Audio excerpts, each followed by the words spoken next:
Corruption, भ्रष्टाचार सबको लगता है गंभीर समस्या है और मेरे ख़्याल से उसको दो तरह से देखना चाहिए। एक व्यक्तिगत रूप पे, निजी लेवल पे, और एक मोटे तौर पे, मैक्रो इकोनॉमिक तौर पे, बड़े तौर पे। निजी तौर पे, पर्सनल लेवल पे मैं मानता हूँ कि एक गंभीर समस्या है, क्योंकि एक व्यक्ति के चारित्र का सवाल है, उसके कैरेक्टर का सवाल है। और हर आदमी ये तो चाहेगा कि वो अच्छा रहे, करप्ट ना हो, भ्रष्ट ना हो। किसी को ने अच्छा नहीं लगता कि वो भ्रष्ट हो या कोई उसे भ्रष्ट कहे। तो इंडिविजुअल लेवल के लिए, हमारे अपने मॉरलिटी के लिए, नैतिकता के लिए, चरित्र के लिए भ्रष्टाचार बुरी चीज़ है, गंभीर बाबत है, नहीं होनी चाहिए। इसकी अगर बात करें तो मुझे लगता है कि भ्रष्टाचार धीमे जहर जैसा होता है। आदमी शायद भ्रष्ट इस तरह होता है कि उसको पता भी नहीं होता कि वो कुछ ख़राब और भ्रष्ट चीज़ कर रहा है, और पता चले तब तक तो वो ज़्यादा ही ज़्यादा पूरी तरह भ्रष्ट हो चुका होता है। जैसे वो बॉइलिंग फ्रॉग वाली बात है कि किसी मेंढक को सीधा ही आप उबलते पानी में डालो तो वो कूद के बाहर आ जाएगा, क्योंकि पानी बहुत गर्म है। लेकिन पानी में उसको रख के, नॉर्मल पानी में रख के, बर्तन में रख के, फिर धीरे धीरे उस पानी को गर्म करोगे तो मेंढक को पता नहीं चलेगा, क्योंकि टेम्परेचर धीरे धीरे बढ़ रहा है। फिर धीरे धीरे बढ़ती गर्मी वो नोटिस भी नहीं करेगा, फिर उसको शायद अच्छा भी लगे ना लगेगा, नींद आने लगेगी, और धीरे धीरे वो पूरी तरह बॉईल हो जाएगा, मर जाएगा, उबल जाएगा। तो करप्शन इस तरह होता है, धीरे धीरे आपके पास आता है, आपको लुभाता है, आपको समझ में नहीं आता, धीरे धीरे धीरे धीरे धीमे जहर की तरह घुसता जाता है। आप शुरू करते हो तब लगता भी नहीं कि आप कुछ बहुत ख़राब काम कर रहे हो, अरे इतनी छोटी सी बात है, थोड़ा बहुत कॉम्प्रोमाइज़ कर लिया, थोड़े सिद्धांतों में थोड़ी छूट ले ली, दे दी, कौन सा बड़ा पाप कर लिया। ऐसा करके शुरुआत होती है, और धीरे धीरे धीरे फिर ये ऑलरेडी आपने किया है तो ज़्यादा करने में क्या तकलीफ़ है। सिगरेट का एक पफ मारा तो पूरी सिगरेट पीने में क्या हर्ज है। शराब का एक घूंट पी लिया, एक सिप लिया, फिर घूंट लिया, फिर पूरा ग्लास पी गए, फिर पूरी बॉटल पी गए। तो फिर एक बार आपने चालू किया, फिर एक कर लिया तो ऑलरेडी आप लक्ष्मण रेखा क्रॉस कर चुके हो। तो इसको लक्ष्मण रेखा की तरह ट्रीट करना पड़ेगा कि इस तरफ या उस तरफ, इस तरफ हो तो करप्ट नहीं हो, उस तरफ हो तो करप्ट हो। लक्ष्मण रेखा बहुत पतली है, मतलब छोटा सा भी स्टेप, जरा भी इधर से उधर गए मतलब बात ख़त्म। उसी तरह उसको ट्रीट करना पड़ेगा, तभी आप करप्शन से दूर रह सकते हो।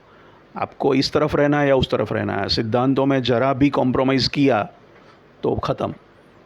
छोटा बड़ा करप्शन कुछ नहीं होता, या तो आप करप्शन किया या नहीं किया, 0 और 1 हो या नहीं हो। इस तरफ हो लक्ष्मण रेखा के पास, क्या इस तरफ लक्ष्मण रेखा के इस तरफ हो, करप्ट नहीं हो। छोटा भी काम किया गलत तो ख़त्म, फिर आप उस दिशा में चले गए।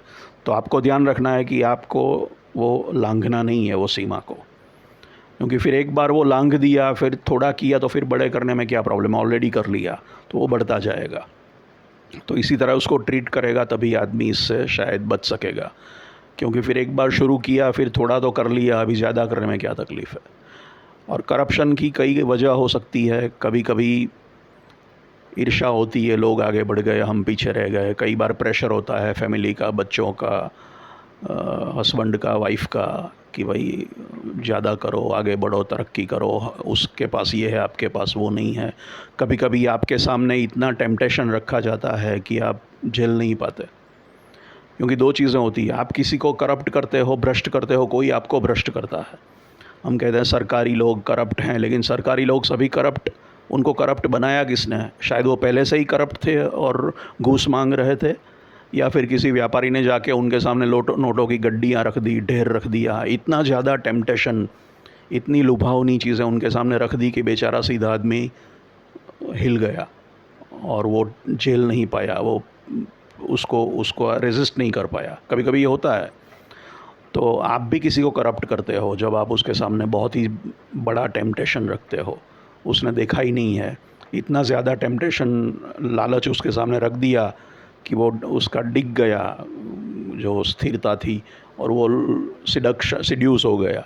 ये होता है ना, जैसे हम पहले कहते थे कि पुराणों में आता है कि ऋषि तप कर रहे हैं तो इंद्र का आसन डोल रहा है, तो इंद्र रंभा, मेनका, उर्वशी वगैरह अप्सरा को भेजता है, अप्सराएं डांस करती है, ऋषि का तप टूट जाता है और इंद्र का आसन बच जाता है। तो बेचारा सीधा ऋषि तप कर रहा है और इंद्र ने इसको लुभाने के लिए, उसकी तपस्या को भंग करने के लिए सब सुंदर अप्सराएं भेजी।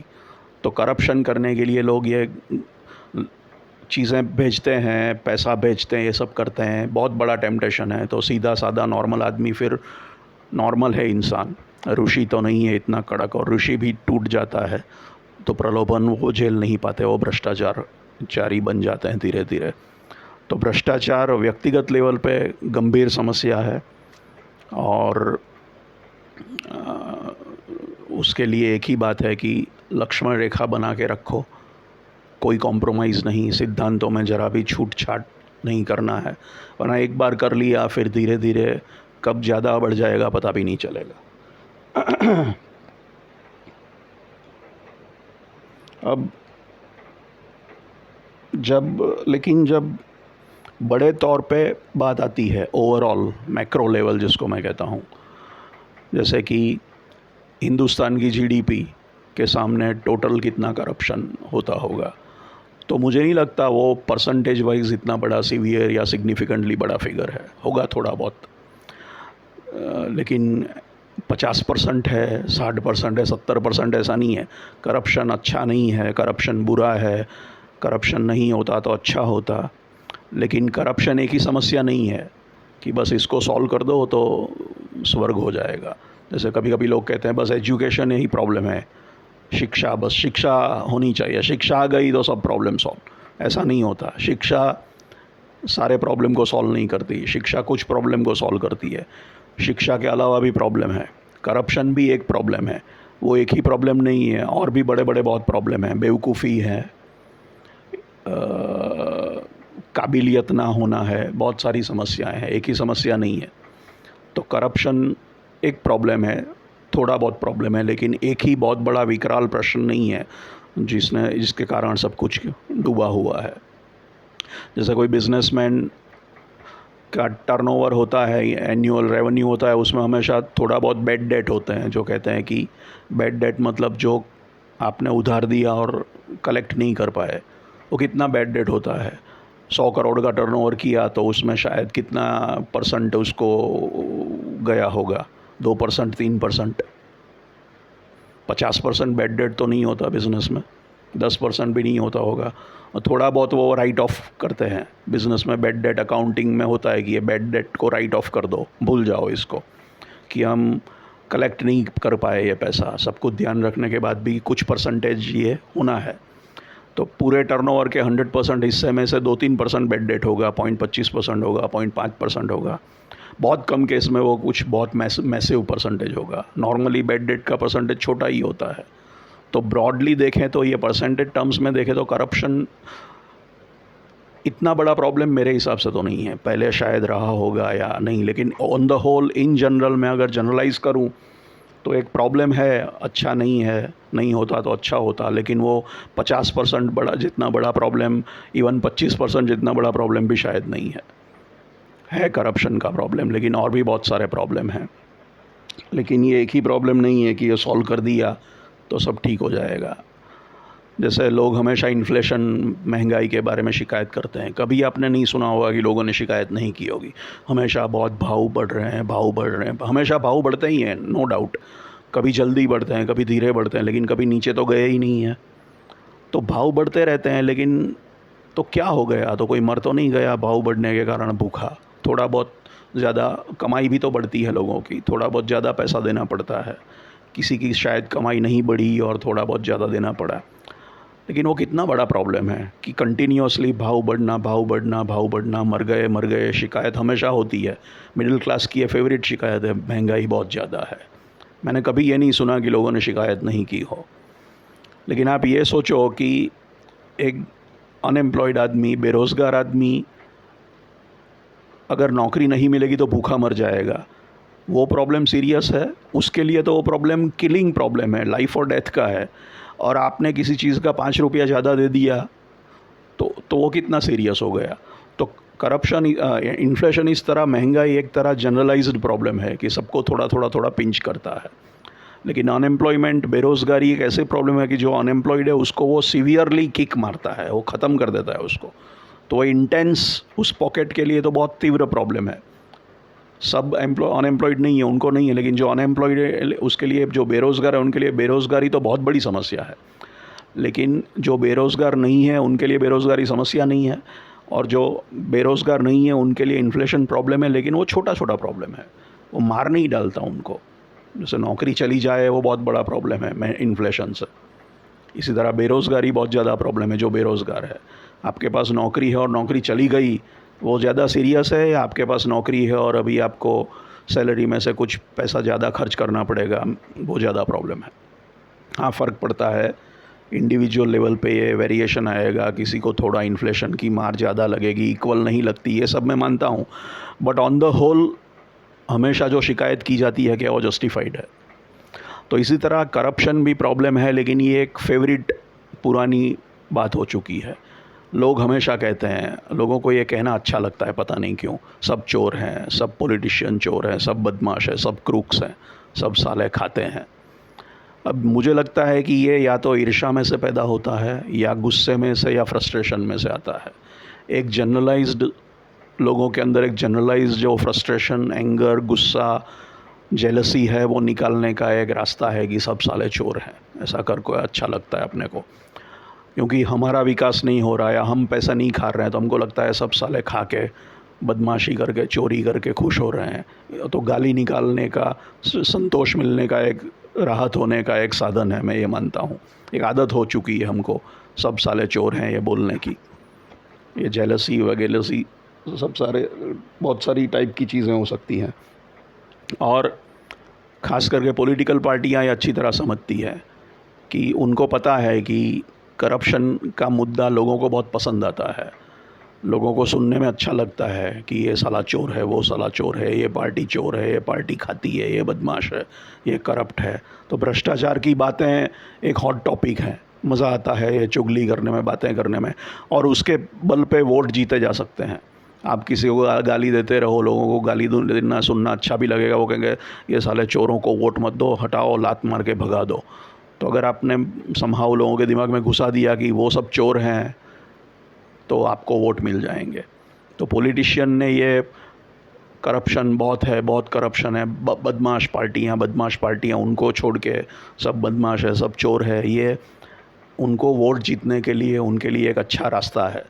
तो ये स्टोरियां बनाते जाते हैं। प्रूव तो कभी हो ही नहीं सकता, कोई हिसाब तो रखता नहीं कि पकड़ा जाए कि करप्शन किया है, रोकड़े में होगा व्यवहार भी। और आसान है बहुत ही बोल देना किसी के लिए कि वो तो चोर है, वो तो पैसा खाता है। कहाँ से प्रूव करोगे? प्रूव तो कभी हो ही नहीं पाएगा, कोई रिकॉर्ड तो होता ही नहीं, चेक से थोड़ी कोई पैसा लेता है, खाता है तो भी। तो प्रूव किए बगैर एलिगेशन फेंकना बहुत आसान है। और पॉलिटिशियंस को पता है कि ये करप्शन लोगों को का फेवरेट टॉपिक है, मिडिल क्लास का खास करके। तो करप्शन की बातें करके चुनाव जीते जा सकते हैं।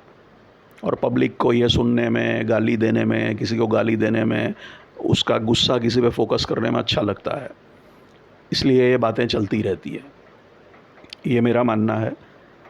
मैं ये नहीं कहता कि करप्शन नहीं है या सही है, करप्शन है, हर जगह थोड़ा बहुत है, पहले भी था, आज भी है, लेवल बढ़ता जाता, कम जाता होता होगा, लेकिन वो ऐसा नहीं है कि सांस लेना मुश्किल हो गया, ज़िंदा रहना मुश्किल हो गया, मर गए, बर्बाद हो गए, इतनी बड़ी प्रॉब्लम नहीं है। जैसे पावर पैदा होता है और पावर ट्रांसमिशन और डिस्ट्रीब्यूशन में कुछ पावर लॉस हो जाता है ऑटोमेटिकली, नेचुरल, तो इकोनॉमिक एक्टिविटी की एक साइड इफ़ेक्ट है करप्शन। दवाई ली तो दवाई से ठीक भी होगा और थोड़ी साइड इफ़ेक्ट भी दवाई छोड़ जाएगा।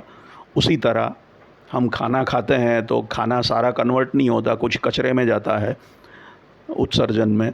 उसी तरह एक्टिविटी का, इकोनॉमिक एक्टिविटी का एक साइड इफ़ेक्ट है करप्शन। ये न्यूजेंस वैल्यू है, वैल्यू हुई तो साथ में न्यूजेंस पैदा हुई। प्रकाश, प्योर प्रकाश नहीं होता, साथ में थोड़ी गर्मी भी पैदा होती है, और गर्मी में थोड़ी ऊर्जा का व्यय हो जाता है। तो हम लाइट करते हैं तो लाइट, पूरी लाइट हमको चाहिए, हमको तो प्योर प्रकाश चाहिए, लेकिन साथ में गर्मी भी आती है, तो पूरी ऊर्जा का हम इस्तेमाल नहीं कर सकते, कुछ ऊर्जा हीट लॉस में चली जाती है।